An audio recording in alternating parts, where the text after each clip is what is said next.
Hi, we are Compilo and this video is regarding the interview questions of data warehouse.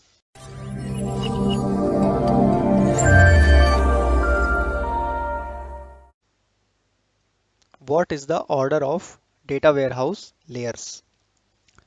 There are different layers in data warehouse like data source layer, which receives the data from various sources and subsequently sends to the other layers for the required operations. Data staging layer, it extracts the data and keeps it in a landing database. From here, data is taken for various quality checks in staging area before pushing it for ETL. Next is data storage layer. It is used to store the processed data. Next is data presentation layer. It is used by the users to interact with the stored data. This layers is used for BI related work. What are the type of data warehouse tables? So there are two main types, fact tables and dimension tables. Fact tables store business measurements and mainly contain facts along with the foreign keys to the dimension tables. Usually they represent numeric and additive data which can be analyzed. Sales, profit, etc. can be considered as its examples. Dimension, lookup or reference tables contain the information which can be used for queries. They are usually textual and descriptive, which can be used as the row headers of the result.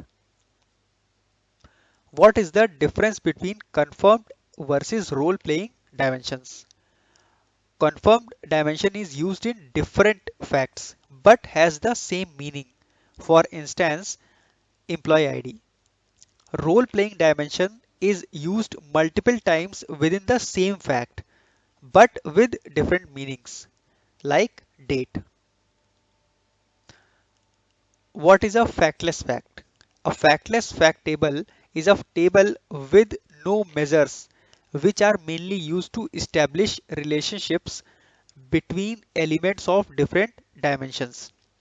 Basically, it contains dimensional keys. We have two types of factless tables. One for capturing an event. In this, the existence of the relationship itself is the fact. Second, for describing conditions. It is also referred as coverage table by Ralph Kimball. We can capture all the possible combinations in this. How to handle early arriving facts in data warehouse. There can be various reasons for an early arriving fact, like a timing issue or a failed load from a particular source system. One solution could be implementing inferred member handling in our ETL processing for our dimension tables. Basically, an inferred member is a dimension row which will be created due to an early arriving fact and will contain the natural key from the fact table and default values for the rest of the columns. We can also add an indicator column in the dimension to identify the row as an inferred member. This will be a temporary solution, and when the actual row is extracted from the source system to get processed, we can perform a SCD type 1 update. So these were quite a few interview questions. I hope you have understood them, and in case you encounter any of them, you can answer them easily. Thank you.